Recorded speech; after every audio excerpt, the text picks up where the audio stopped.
Het jy al ooit gewonder hoekom sommige projekte misluk ten spyte van 'n goeie span? Dit is dikwels as gevolg van swak hulpbronbeplanning. Sonder 'n soliede plan staar projekte vertragings en koste-oorskrydings in die gesig. Kom ons ondersoek hoekom hulpbronbeplanning noodsaaklik is.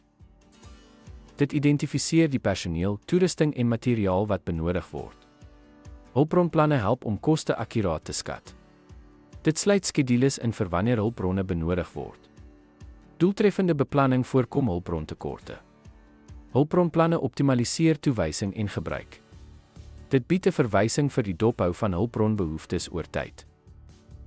Ten slotte, 'n hulpbronbehoefteplan verseker dat hulpbronne beskikbaar is wanneer nodig. Dit is van kritieke belang om vertragings te voorkom en projekkoste te bestuur. Dankie dat u by ons aangesluit het.